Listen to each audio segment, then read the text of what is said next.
morning, students. In the yesterday class, we are discussing about the some factors influencing on the rate of reaction. The first factor, that is concentration. In that, we are discussing the some terms. That is, first term is rate expression. We are defining the rate expression. Then in that we are defining the two terms. The one is order, then another one is molecularity. What is meant by order, then what is meant by molecularity. In that order we are defining the some units of the rate constant, that is zero order rate constant, first order and the second order. On that molecularity, what is meant by molecularity, then how molecularity can be identified for the complex reactions. For the elementary reactions you have to directly told that this is the molecularity, but if you take the complex reaction, in that the slowest step, that is the overall molecularity of the reaction. Then after that we are discussing the some differences between order and the molecularity. That is the important questions. After that, the next point is integrated rate equation. The whatever we are told, that is the theoretical concept. We are defining the rate or rate equation. We are taken the changing the concentration with time. Changing the concentration with the time. But if we take the instantaneous rate of reaction, we are going to define that at a particular instant of time. At a particular instant of time. ಯಾವಾಗ ನಾವು instantaneous rate of reaction ಅನ್ನು define ಮಾಡ್ತೀವಿ, ಅವಾಗ ಏನು ಹೇಳ್ತೀವಿ, change in concentration with particular instant of time. ಒಂದು instant of time ಒಳಗೆ ಏನು ಚೇಂಜ್ ಆಗತ್ತದ ಅದನ್ನು ನಾವು ಏನು ಮಾಡ್ತೀವಿ, ಡಿಫೈನ್ ಮಾಡ್ತೀವಿ. But it is very difficult to find the concentration at a particular instant of time. Particular instant of time ಒಳಗೆ, ಯಾಕಂದ್ರೆ ರಿಯಾಕ್ಟೆಂಟು ಪ್ರಾಡಕ್ಟು ಎಲ್ಲ ರಿಯಾಕ್ಷನ್ ಏನದ್ರಿ ಒಂದೇ ಮಿಕ್ಸರ್ ಒಳಗಿರೋದ್ರಿಂದ ಅದ್ರ ಕಾನ್ಸಂಟ್ರೇಷನ್ ಎಷ್ಟು ಐತಿ ಇನ್ಸ್ಟಂಟ್ ಆಫ್ ಟೈಮ್ ಒಳಗೆ ನಮ್ಗೆ ಏನು ಮಾಡೋಕ್ಕಾಗೋದಿಲ್ಲ, ಫೈಂಡ್ ಔಟ್ ಮಾಡೋಕ್ಕಾಗೋದಿಲ್ಲ. It is very difficult to find the concentration at a particular instant of time. Therefore, at that time we are choosing the another method, that is integrating the rate equation. Integrating the rate equation. Suppose if you know the final concentration of the reactant and the initial concentration of the reactant, then you have to find the rate at the any time by integrating the rate equation. ಒಂದು ನಾವೇನು rate expression ಅಥವಾ rate equation ಬರ್ದೀವಿ, ಆ rate equation ಅನ್ನ integration ಮಾಡಿ ನಮಗೊಂದು final ಏನು ಸಿಗ್ತದೆ, equation ಸಿಗ್ತದೆ. ಆ ಇಕ್ವೇಷನ್ ಒಳಗೆ ನಾವೇನು ಮಾಡ್ತೀವಿ, ಇನಿಷಿಯಲ್ ಫೈನಲ್, ಆಮೇಲೆ ಅದರ ಟೈಮ್ ಯಾವ ಟೈಮ್ ಒಳಗೆ ಬೇಕಲ್ಲ ಆ ಟೈಮ್ ಅನ್ನು ಹಾಕಿ ನಾವೇನು ಮಾಡ್ತೀವಿ, ಅದ್ರದ ರೇಟ್ ಅಥವಾ ರೇಟ್ ಕಾನ್ಸ್ಟೆಂಟ್ ಅನ್ನ ಫೈಂಡ್ ಔಟ್ ಮಾಡ್ತೀವಿ. ಇದರೊಳಗೆ ನಾವೇನು ಮಾಡ್ತೀವಿ ಅಂದ್ರೆ ಫಸ್ಟಿಗೆ rate constant of zero order reaction. Zero order reaction. Rate constant of zero order reaction. First, you have to write the definition of. First, you have to write the definition of zero order reaction. What is meant by zero order reaction? Zero order reaction means the rate of reaction. The rate of reaction is directly proportional to the zeroth power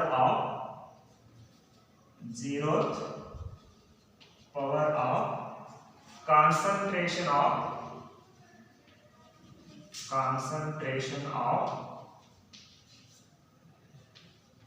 reactant concentration. Zeroth power of concentration of reactant concentration.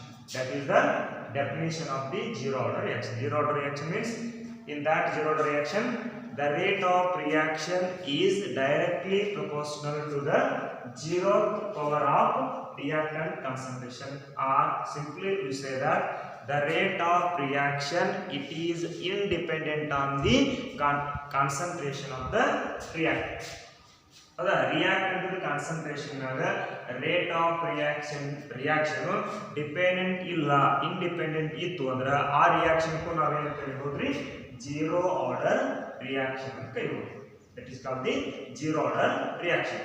Then consider one hypothetical equation that is reactant R that is giving the product P. Suppose if you take the R, consider the one hypothetical equation that is reactant R giving the product P. Then applying the law of mass action, then you have to write the rate expression.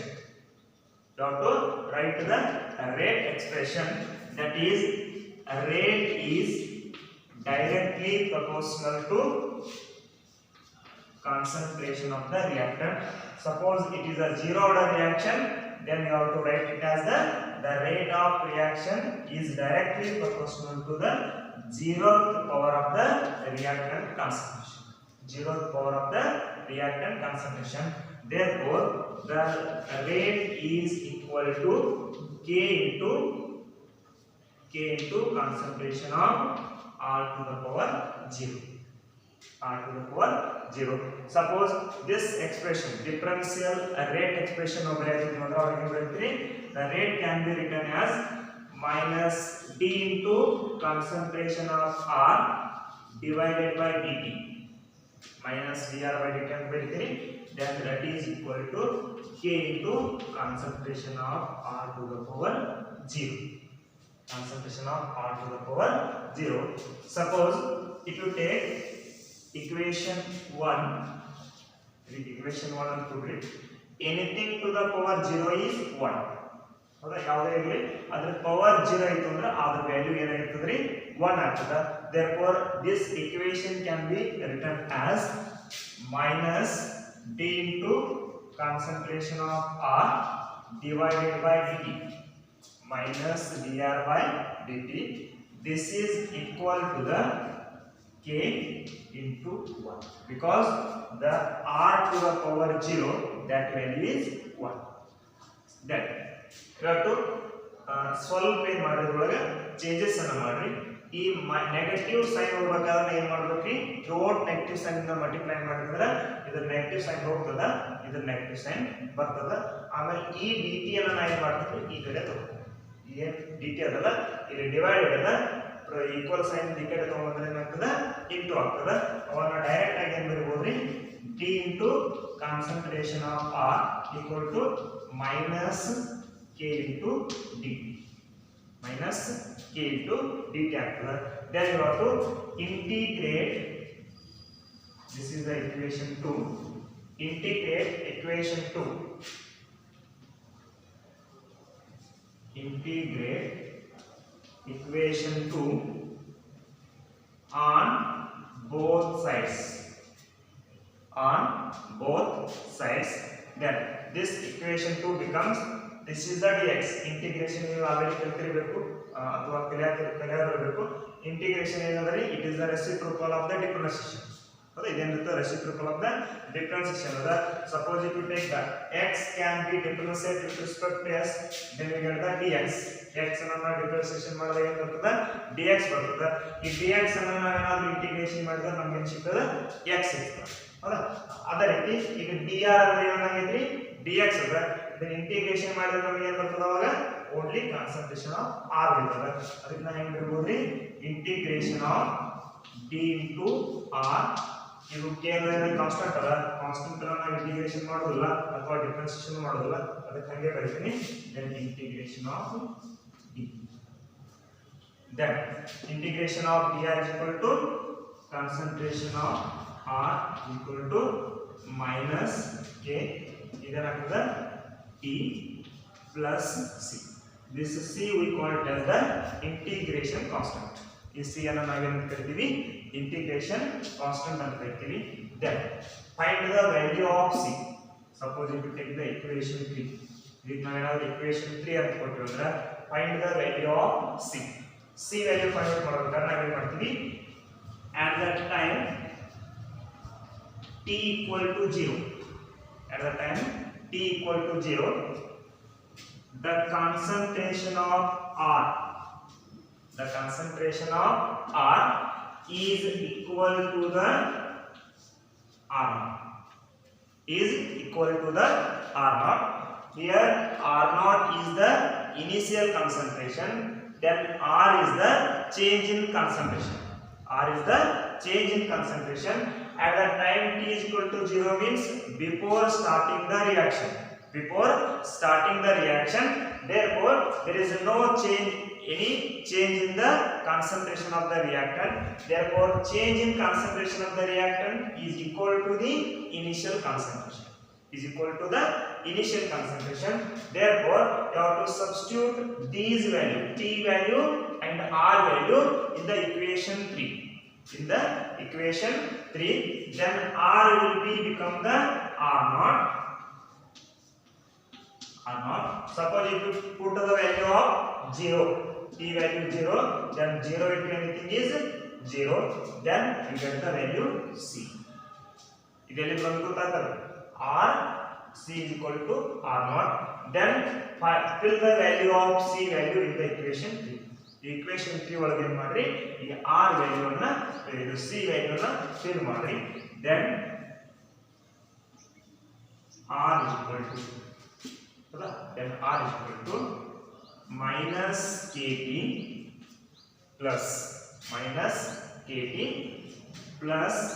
R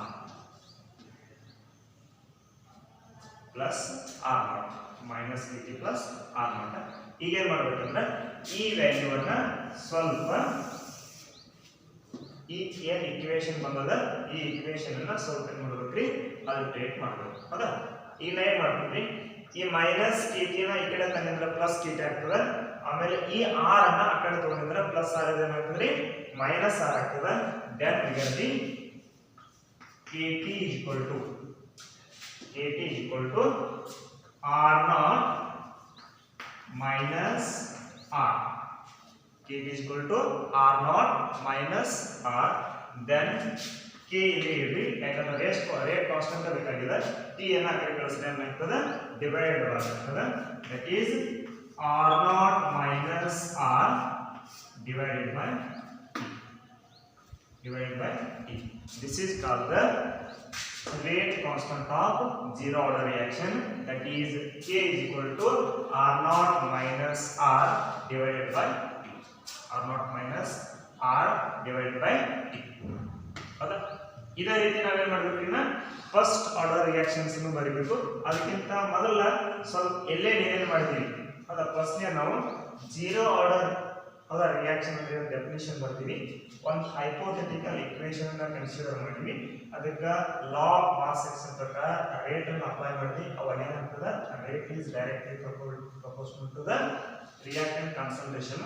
ಇದು ಯಾವ order ಅದರಿ, zero order. ಅದಕ್ಕೆ ನಾನು ಇಲ್ಲಿ zero ಬರ್ತೀನಿ. ಅವಾಗ rate is equal to K into R to the power 0 ಆಗ್ತದೆ.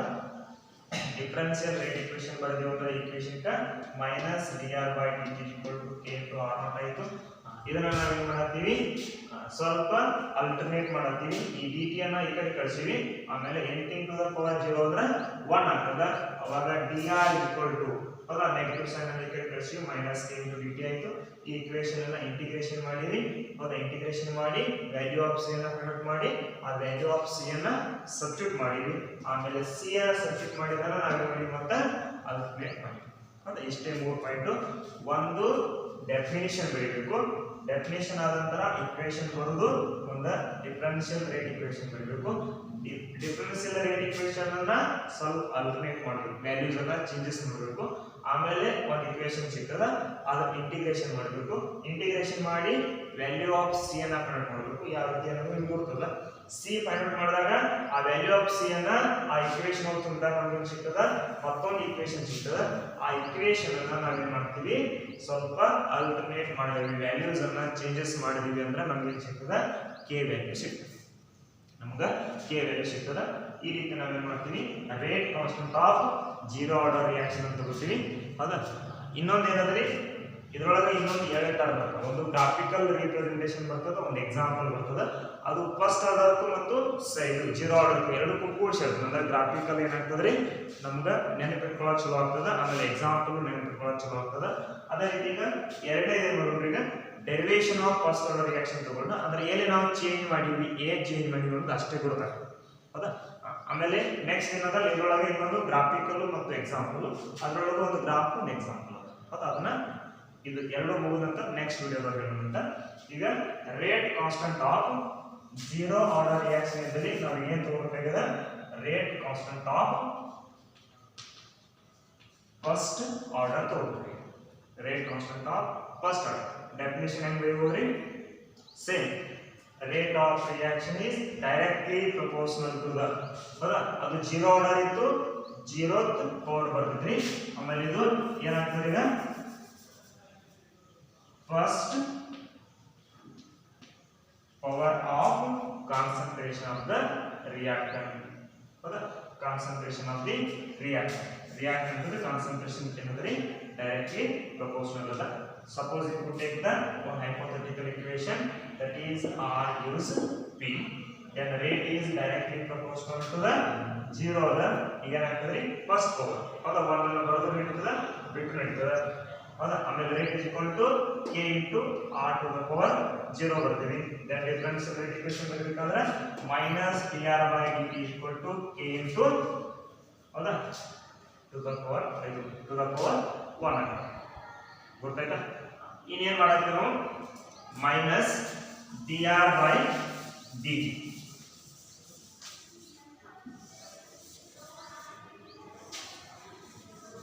Minus d r by d T ಅದ. ಇಲ್ಲ ಆಲ್ಟರ್ನೇಟ್ ಏನು ಮಾಡಿದೀವಪ್ಪ ಅಂದ್ರೆ ಅಲ್ಲಿ ಇದು ಟರ್ಮ್ ಹೋಗಿಬಿಟ್ಟಿದೆ, ಈ ಟರ್ಮ್ ಏನಾಗಿತ್ತು ಹೋಗಿಬಿಟ್ಟಿತ್ತು. But anything to the power 1 ಐತಂದ್ರೆ ಅದಕ್ಕೆ ವ್ಯಾಲ್ಯೂ ಇರ್ತದ, ಅದು ಹಂಗೆ ಇರ್ತದ. ಅದಕ್ಕೆ ನಾವೇನ್ ಮಾಡ್ತೀವಿ, ಈ ಕಾನ್ಸಂಟ್ರೇಷನ್ ಟರ್ಮ್ ಅನ್ನ ಒಂದ್ ಕಡೆ ತಗೋತೀವಿ, ಆಮೇಲೆ ಈ ರೀತಿಯನ್ನ ಆ ಕಡೆ ಕಳಿಸ್ತೀವಿ ಹೌದಾ.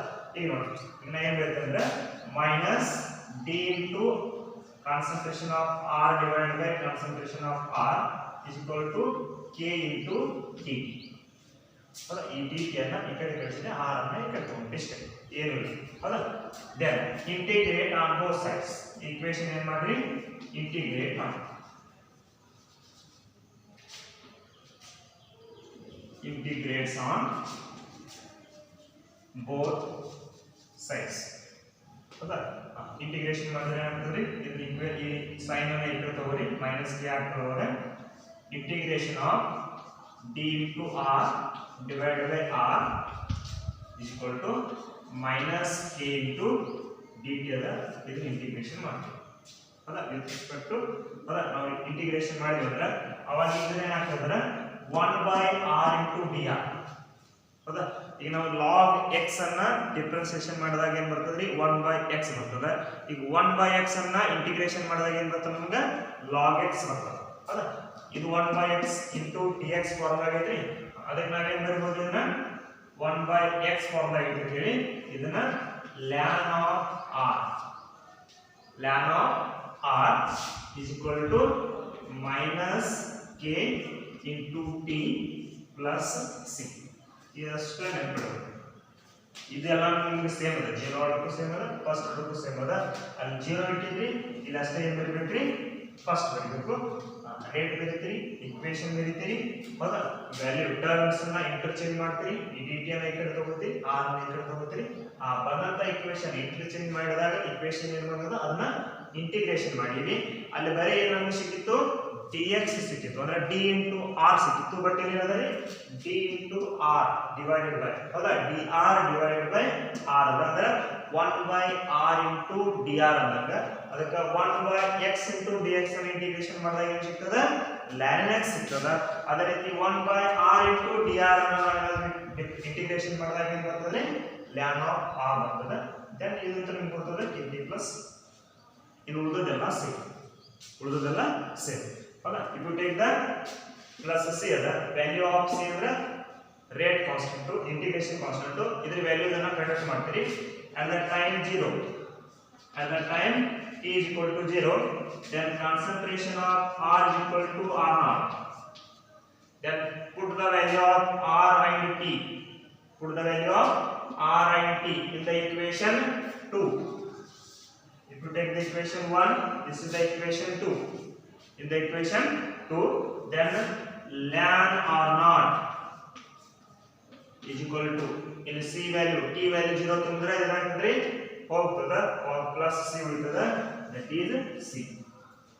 Then put the value of c in the equation 2. Put the value of c in the equation 2. Then ln of concentration of R is equal to minus kT plus ln R0 ಹೌದಾ. ಈಗೇನಿಲ್ಲ same minus kT ಈ ಕಡೆ ತಗೊಂಡ್ರಿ ln R ಈ ಕಡೆ ಕಳಿಸ್ರಿ. ಇದು ಈ ಕಡೆ ಬಂದಾಗ ಏನಾಯ್ತ್ರಿ ಪ್ಲಸ್ ಆಯ್ತು, ಇದನ್ನ ಈ ಕಡೆ ತಗೊಂಡ್ರೆ ಮೈನಸ್ ಆಯ್ತು. ಅವಾಗ kT is equal to ln of R0 minus ln of R. ln of R0 minus ln of R. ನಿಮ್ಗೆ ಗೊತ್ತದ ಇದು ln A minus ln B ಅದ ಅಂದ್ರೆ ln A by B ಅಂತ ಬರೀಬಹುದು. ln A minus ln B ಅನ್ನು ನಾವು ಏನಂತ ಬರೀಬಹುದು ln A by B ಅಂತ ಬರೀಬಹುದು. ಅದಕ್ಕೆ kT is equal to ln of R0 divided by R. ln of R0 divided by R ಆಗ್ತದ. ಆಮೇಲೆ ಈ t ಅನ್ನು ಈ ಕಡೆ ಕಳಿಸ್ಕೊಂಡ್ರೆ then k is equal to 1 by t into ln R0 divided by R. ಹೌದಾ. ಇದು ln ಅದ, ಇದು ನಾವು ಲೊಗಾರಿಥಮ್ ಕನ್ವರ್ಟ್ ಮಾಡ್ತಿದ್ವಿ ಅಂದ್ರೆ ಅವಾಗ ಏನು ಸಿಗ್ತದ 2.303 ನಾವು ಏನು ಮಾಡ್ತೀವಿ ಮಲ್ಟಿಪ್ಲೈ ಮಾಡ್ತೀವಿ.